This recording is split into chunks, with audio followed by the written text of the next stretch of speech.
Yeah, just to warmly welcome you all, and the focus today is on competencies. So Wayne mostly is going to take us through our approach to assessing, developing, and assuring that your team is the most competent possible team.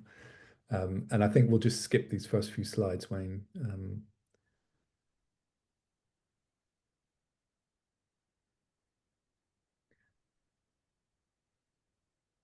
Sure. Thanks, Andy. So let's start off with a nice, simple question, and one that we look at when we go in and work with a business is, how well are your sales competencies defined? Let's just shout this out as a group in the conversation, or drop it in the chat and follow it up with some voiceovers. Not at all. They're not well defined. Everyone has their own interpretation. That might be managers and managers of self, if you like. Quite well or very well. Absolutely no. Can I ask a stupid question of what you mean by competency? Do you mean selling skills or internal management goals, or? Well, good question, Dave. Thank you for clarifying. For the purposes of this, more around those sort of skill areas. More around skills, but as we'll come on to, we see competencies as being broader than just the skills themselves. But think of it in those areas. Almost what makes a good salesperson, how do we measure that, how do we develop it, and how clear are we on that? I'd say where I'm working at the you can keep an eye on the chat for me. I'd say where I'm working at the moment, it's a bit every man for himself. I think there are one or two good performers, but there's a lot of very junior people, and so therefore I'd say not full well. Okay. Yeah.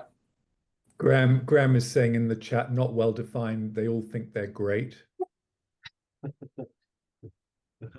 That's sometimes the you love it about salespeople as well, that they do, but that is sometimes the trait. Yeah. And Andrew is saying not well defined. Not well defined. Okay. Interesting. Anyone else? Yeah, Katrina agrees with Graham and has rarely seen them well defined and what's expected or what good looks like. Okay. Cool. Good to get your view on it. So it sounds like on balance. Sorry, just late in the day, Ali is contributing. Thank you, Ali. Just in the process of building out our sales capability, so we'll make the opportunity to define. Yeah.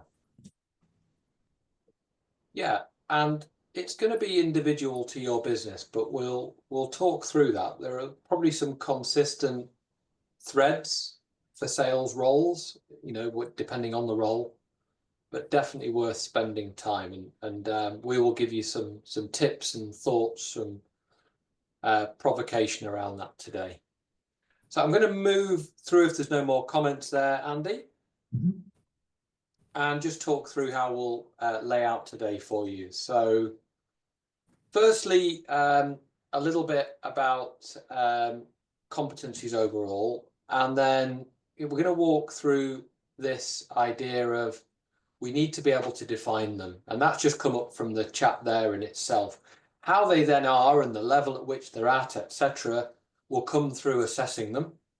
And then only when we know that, when we know where the bar is, when we know where people are versus the bar, and importantly, they know themselves, then we have a development opportunity to either continue with a strength, by the way, which is really powerful, or to develop and get closer to that bar. And then, of course, we need to monitor and assure ongoing to make sure that this isn't just a one-off. That clarity of expectations and what good looks like just comes from this little phrase there, which is attributed to Roy Vaden, which is people can't live up to the expectations they don't know have been set for them. So it's about just having a bit of a two-way an organization-wide view on what actual good looks like, and a view on what good competence looks like, and breaking it down. So let's have a think first about how we can actually define what we need for success in your organization. And this will be different by organization, the stage you're at in terms of your life cycle. You know, are you in high growth? Are you in a huge retention focus? Are you a startup? Are you really mature and it's more just about continuously just tipping along, and it's about refinement, you know, an improvement, a continuous improvement? It completely depends on the nature of the business and where you're at in terms of timing. So, you know, we could, from a definition point of view, we could say, well, let's just take different stages of a classic sales cycle. And here's just any sales cycle laid out. And you'll forgive us for oversimplifying it. And we know it's not necessarily a linear sort of cyclical process either. Sometimes we go backwards before we need to go forwards again. But if we take it through from planning at the start to prospecting through to ultimately getting a proposal, closing it, and then back to almost developing the customer when we've actually won the piece of business, and adding value and cross-selling and upselling. If we take that, we could use that as a way to define competencies. So, for example, we could look at prospect and we could say, well, what are the skills needed to prospect brilliantly in this organization, in this industry, and look at them that way. We could equally say for pitching, what are our real top pitchers expected to do? What do great presentation skills look like? You know, what are the ways that they're going to really engage and pique the interest of their audience? And so those are the competencies we want to define there. And then there may even be some aspects around mobilization or execution operationally that sales need to get involved in, and what are some of the attributes and competencies there that we want to look at. So we can look at it that way through a kind of sales cycle approach, but Marek's just going to talk us through how we can also look at it another way. You're on mute, Marek. Whoa.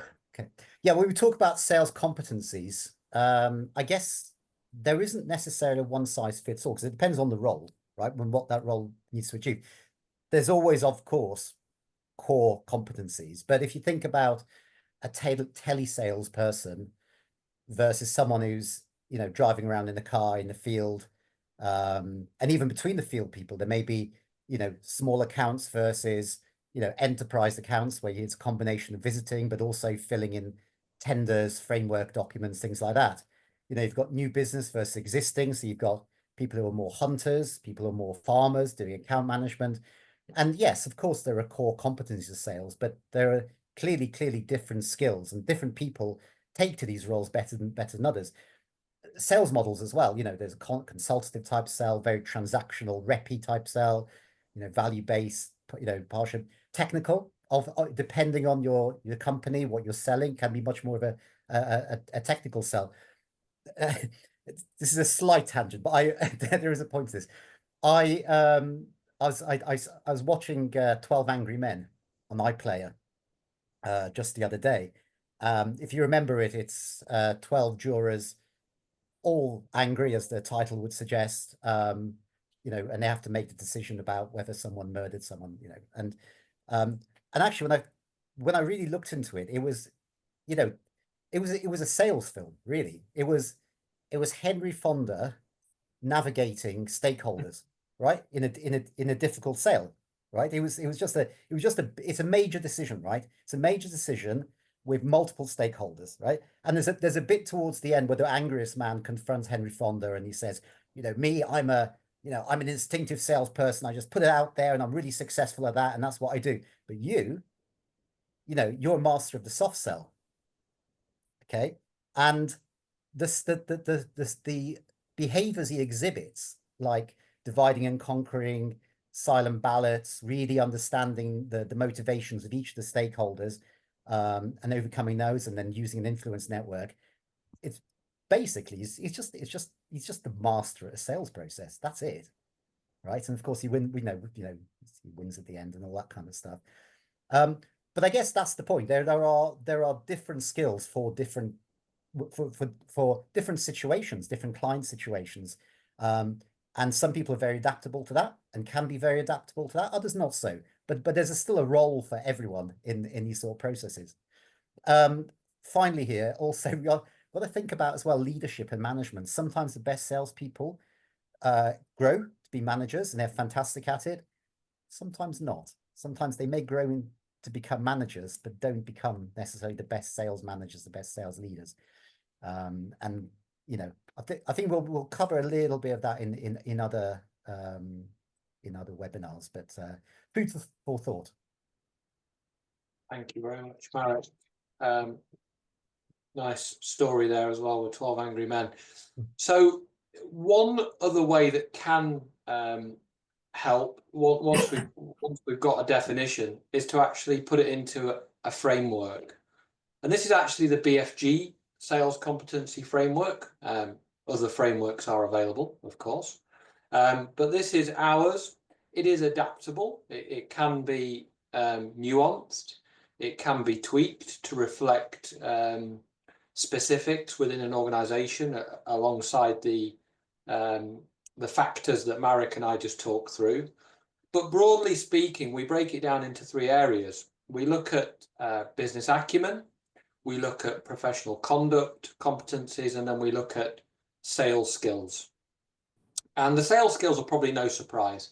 Lead generation, relationship building, verbal, written communication skills, meeting presentations, how well can someone qualify and link to that questioning skills?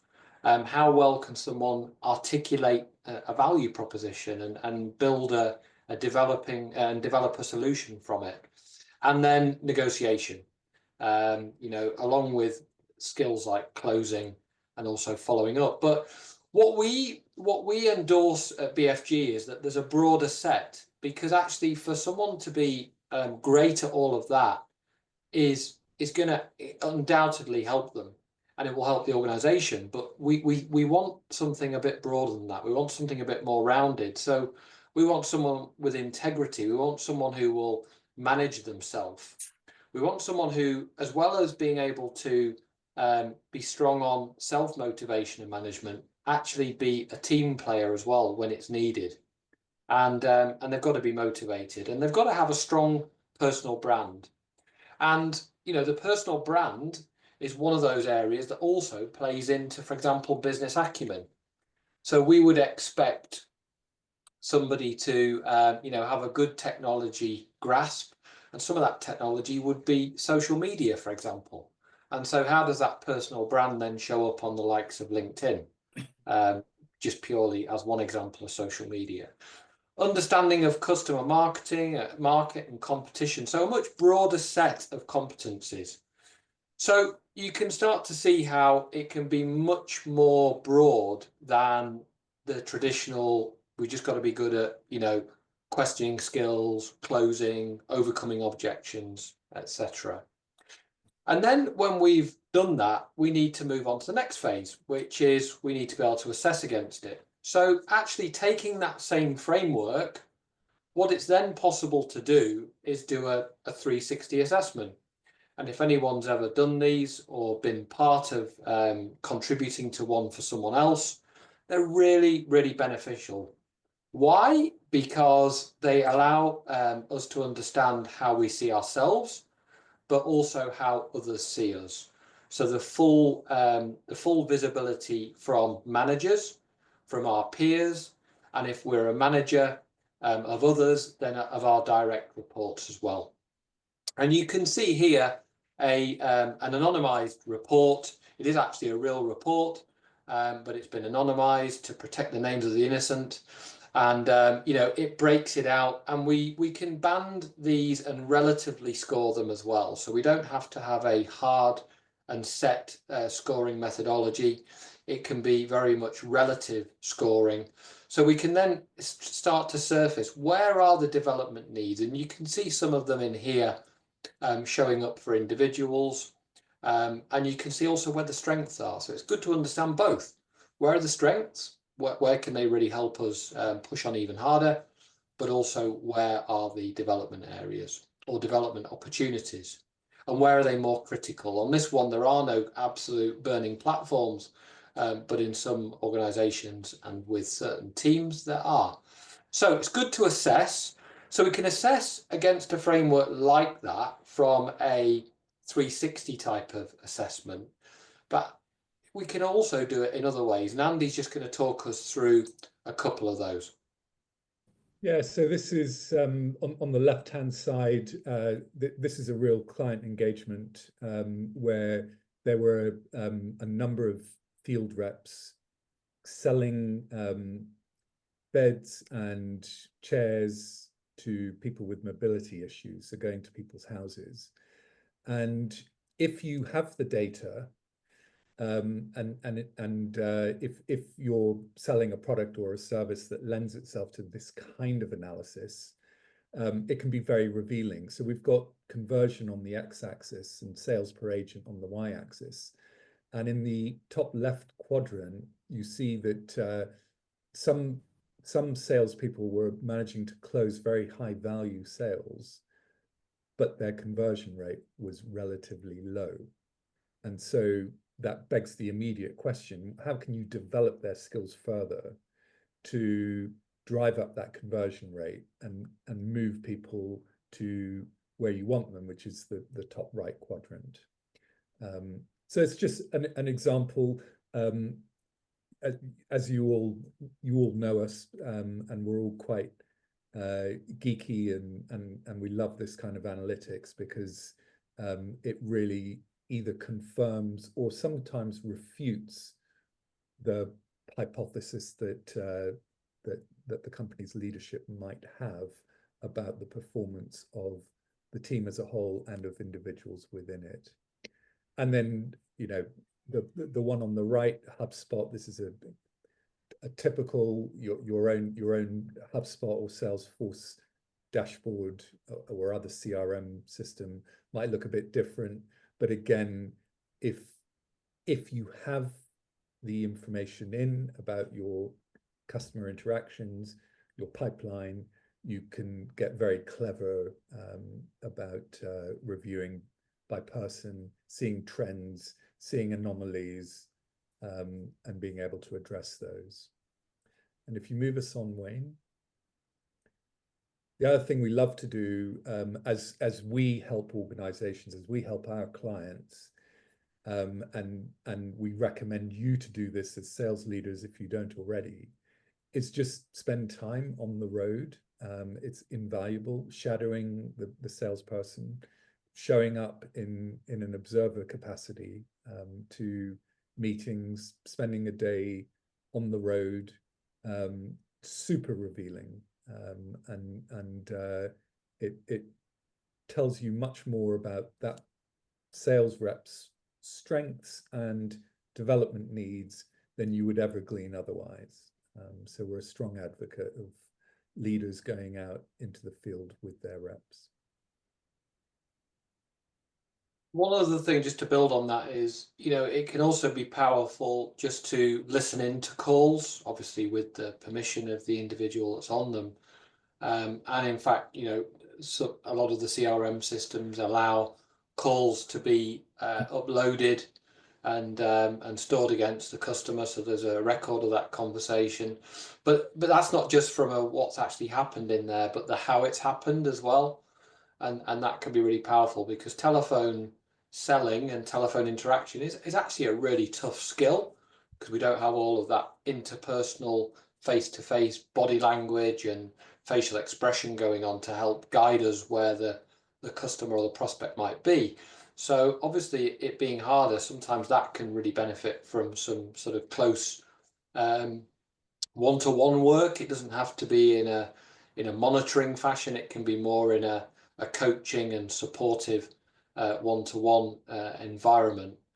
And one other thing that I've done in the past as well is with field teams in particular, is where they're more remote, is equip the individuals with their own self-assessment. So actually then it's not reliant on someone coming out, but there's a simple, almost self-checklist and self-assessment, which can be mandatory, can be voluntary, but the idea is it just prompts a few thoughts around what a good job looks like out there before we go in the call, and we can look at it when we come out and say, well, how am I doing there as well? And an honest self-assessment, you know, goes a hell of a long way and can inform then a good discussion in one-to-ones and PDP discussions with the manager as well. So, you know, it doesn't always need someone else, but it does help from time to time. And when we're out and about as well, I think that, you know, we learn a hell of a lot from each other, no matter who we're out with.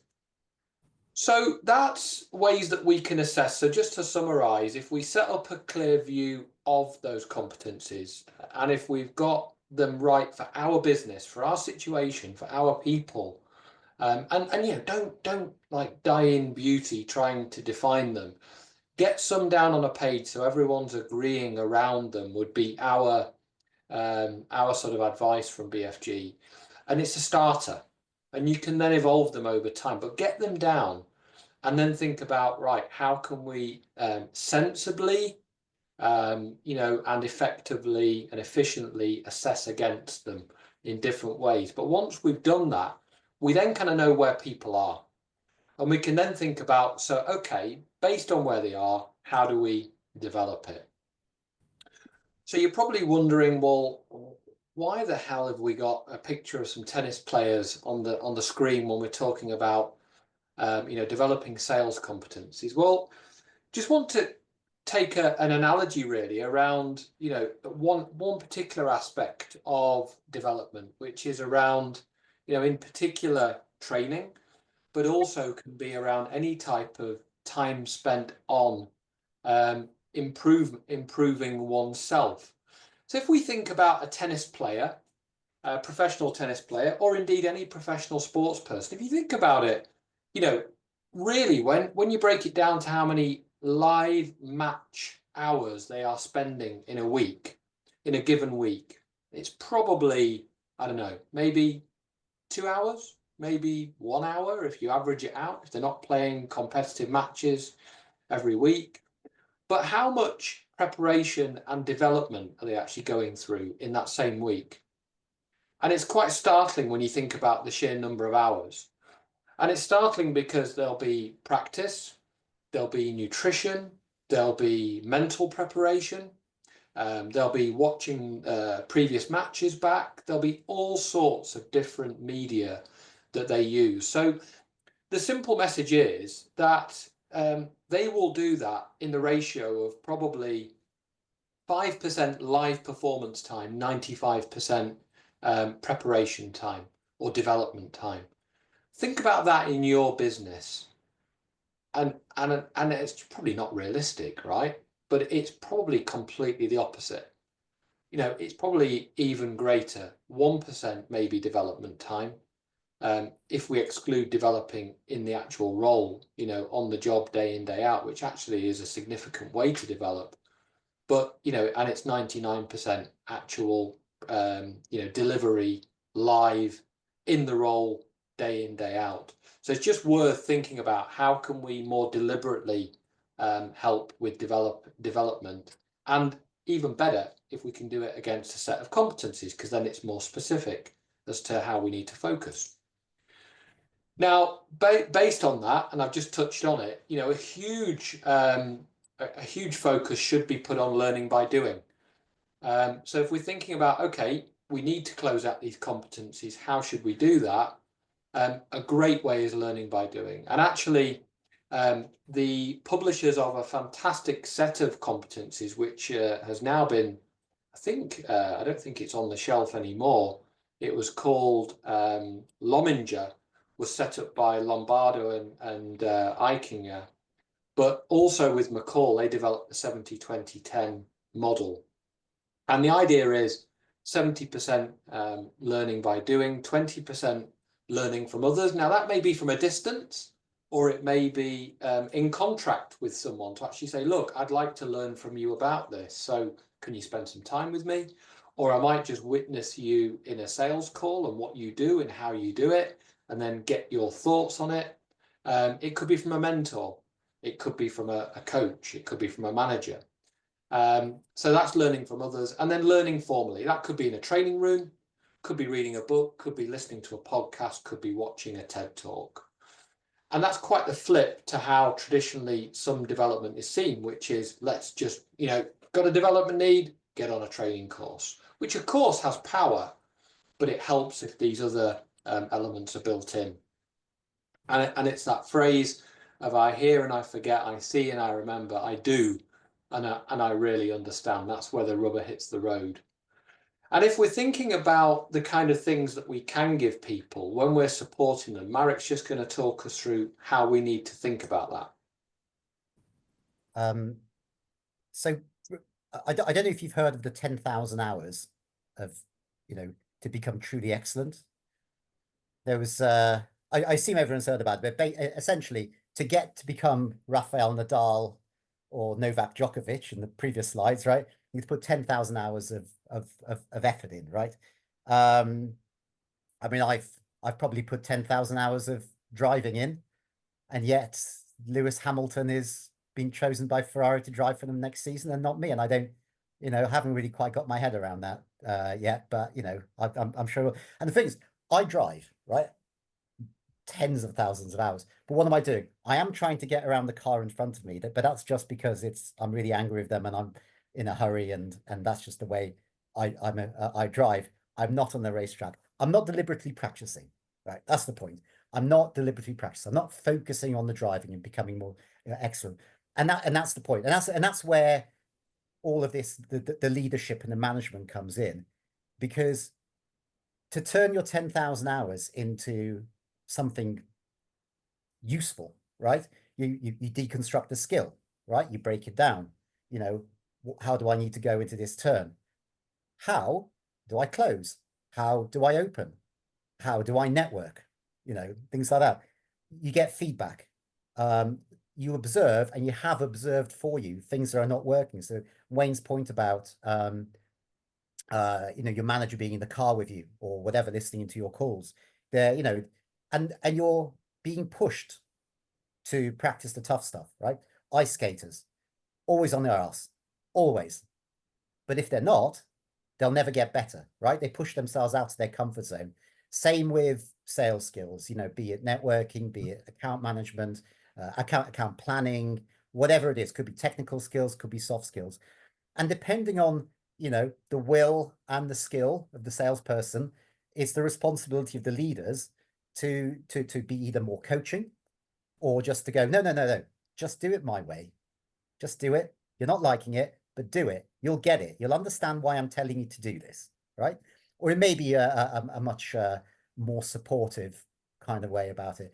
But really, it's there's a huge responsibility here on the management to take those innate skills that people have and shape them and advance them. And you may go, 10,000 hours. Well, when am I going to get my ROI on the sales rep that I hired last week? 10,000 hours gets you to world class.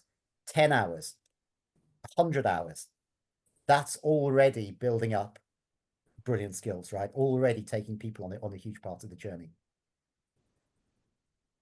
Thanks, Marek. And I think I'd just build on that by saying that a lot of this can be done, in the role, on the role. It doesn't need to carve out time separately. Absolutely. But it's just about focusing on what am I actually working on while I am doing that role. Now, a way to do that is to build it into a development plan. And this is a way that it can be done. There are lots of different templates for development plans, but this is a simple one-pager. And it just breaks it down into the learning by doing, the learning from others, and the 10%, which is that formal, if you like. What this page also does, I quite like, is focuses on strengths. What's my key strength and how can I utilize that to develop others or support the team, however you want to phrase it. But a nice way to write these objectives sometimes is that if I've got a skill or a behavior or something that I want to develop and it's a little bit less tangible than hitting a sales number, a nice way to write it is to say, I want to change from being like this or operating like this to this phase or to this way of being. And so that can be a nice way to sort of break it out and then break it down into the 70%, you know, as in what am I actually going to do? So to practice that, what are the actual practice elements of that I'm going to use through doing my day-to-day role? What's the stuff where I can learn from someone else who's really good at that, maybe a mentor or just a role model? And then what am I going to read? Can I watch a TED talk? Can I read a book, or can I go on a program? A training program. And you know, we support these development plans and the writing of them in support of competencies. And actually, you know, then there are different ways that we can actually go about closing them out. When we're thinking about closing them out, there's lots of different tools to think about, and I've touched on some of them. Some of them can be training, as we've got on the top left here. It can be the classic, you know, interactive and immersive and participative kind of training environment. You know, and that's a good way to get some theory on, actually have a play with it, maybe go through simulations if we're looking at skills like negotiation or questioning or whatever. And the training environment can be really, really powerful for that. Another way that we can help people develop is around understanding themselves better. And there are various profiling tools. At BFG, we're certified in one called Emergenetics. Others are available. There are Myers-Briggs is a very popular and well-published one out there. There's DISC profiling as well. But that as a tool can really help you know, individuals understand themselves well as well. Coaching can be a really, really powerful tool. You know, not expecting that someone needs to know the answer, that they've actually got it inside already, that they've got some of the tips, and if they're coached, it becomes their own answer when coached correctly. We've got self-study, we've got mentoring we've talked about, and we've got learning by doing. So lots of different ways. And I think what we're trying to emphasize here today is that, you know, we need to be able to define those competencies first. Then we've got a chance of actually understanding where people perform against them. But we've got to break it down into what those competencies are first and foremost. And then when we know where people are, we have actually got a huge, and probably arguably now, a far greater set of tools to help people actually develop in them. And it really needn't always be an exhaustive amount of time spent off the job. In fact, we'd advocate doing it as part of the job, but very deliberately so, and deliberately focusing on a particular skill or area of competence. And there's a whole set, and actually blended learning is probably the best way to do it anyway. Mix these three up in that 70-20-10 approach. Now, as always, we are always keen to share what are our favorite reads, and you know, what kind of gets us out of bed, piquing our interest. Andy, you want to talk us through some of yours? Just a few. So the Challenger Sale, I don't know how many of you are familiar with it, how many of you have read it. The premise is that we can all be guilty of going out into the marketplace and saying, I've got a shiny product or service and it does X, Y, and Z. And this book is all about kind of turning that on its head and challenging your prospect to around their need, their pain, and then ultimately showing how you can meet that, how you can best meet that pain or opportunity. The Psychology of Persuasion, I think, is a must read for anyone, and it talks about 6 or so principles. One of them, just by way of example, is reciprocity. So that if you offer somebody a free hour of your time, a free trial of a product, they ultimately feel obliged to reciprocate. And what this book does really well is give everyday examples of that in action, of reciprocation in action, and the other 5 principles. So it's very powerful. And predictable revenue eludes us all. We would all love to have more predictable revenue than we do. And this book is written by somebody who helped grow sales for Salesforce.com in the early years, and he does a very good job of setting out how to ensure that your customers keep coming back and your prospects deliver predictable revenue. Graham, for a business like yours, if you haven't read the book, I strongly recommend it. Great, thanks Andy, and thanks for just saying a little bit more about each of those. They are fantastic reads, and I'm sure there are synopses available if you don't have the time or listen to them as well. There'll be audible versions, so really good, and a lot of published work around those as well, snippets around on Google, etc. So as we always do, worth just getting your thoughts around, based on what we've gone through today, and hopefully, as always, just provoked a bit of thinking as much as anything. Based on that, which sales competencies for your team do you think are needing the most attention? And it may be those which are have been neglected a little bit, or it may be those that are actually a bit of a strength, but they just need to be brought to the fore a little bit more. Be good to get your thoughts, either chat or a bit of voiceover, or both. Marek, Andy, if you can have a look at the chat for me, that would be great. Yeah. I think there's a mixture of things, really. I think even sort of basic sales training isn't done frequently. I think that's where the difference I'm seeing is the people who are good and established have had some formal sales training. It helps, and the newer people, it's kind of neglected a little bit. And the other side, I think, is it's a case of prioritization. I think there's too many distractions, and people aren't focused on doing what's the most important thing to get done, which leads to then, frankly, a lack of sales, a lack of even cross-selling and upselling within a client account. And some of that can be down to big admin burdens and big back office issues. Yeah, great, thanks Dave. Graham is saying business acumen. Do you want to elaborate on that, Graham?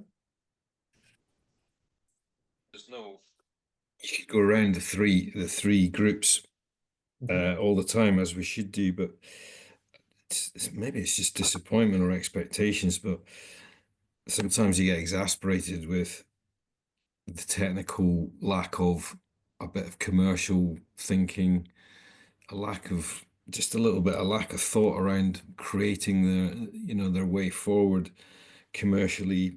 Could be product knowledge, technical grasp. And I'm talking about people who've got 15, 20 years in experience in our industry, and it's just regularly disappointing. Commercially, actually, probably the one that I've struggled the most since being here for a year is just crafting a deal with some thought that you can make a bit more margin if you just work a little bit harder. And other simple things, right? Excel skills, seriously lacking. Almost unable to use. I mean, we just live and breathe by data, don't we? In most industries, but it just slows people down so much.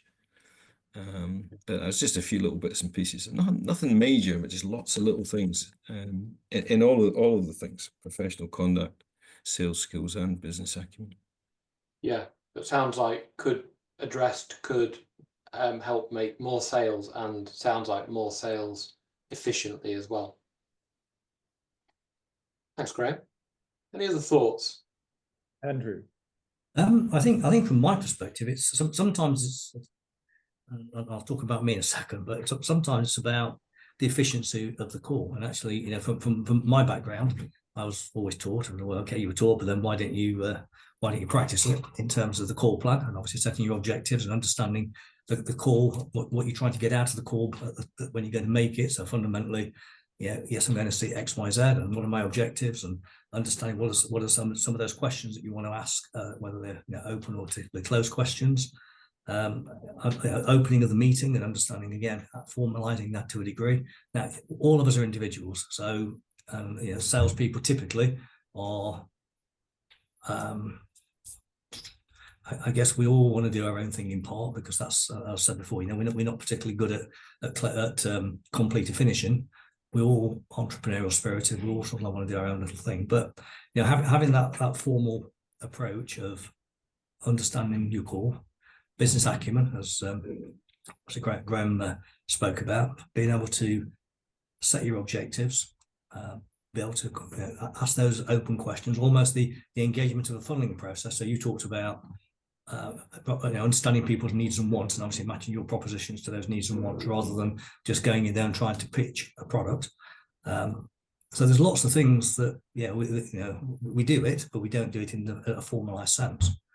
Now, I was talking to one of my guys yesterday about something, and he was wanting to put some discount on the table, and that's great. But if I'm going to do that for you, what are you going to do for me? Because all that'll happen is you'll put 2.5% down tomorrow, or 1% tomorrow, and that'll be taken, and they'll come back next week and want something else. The week after, want something else. Because if you're going to do something for them, then you want something back in return.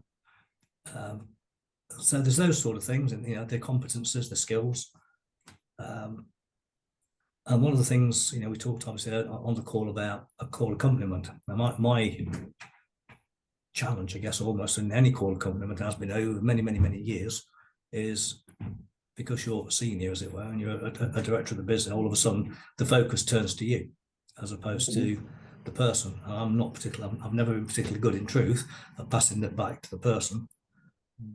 And actually then getting out of those calls, and then obviously dissecting the call and understanding what went well and what didn't go so well, and how they thought they did, and all that sort of thing.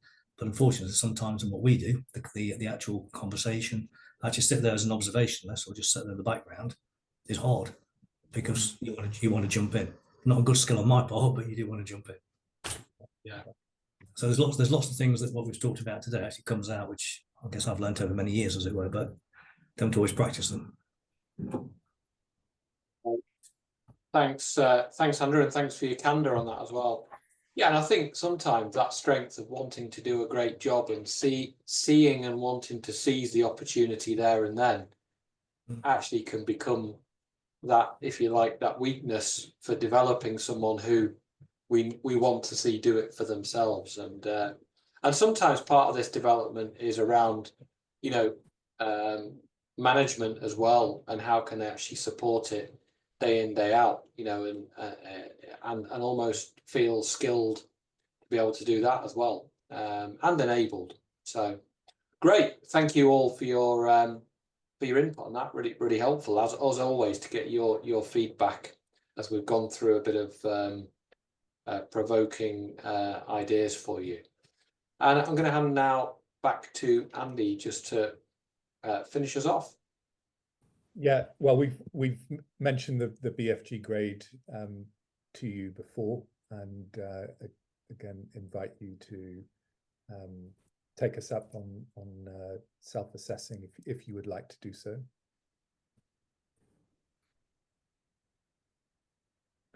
Next week we're talking about ways of working, so processes, so the end-to-end sales process, and how that can be best supported by your tech stack, so your various systems.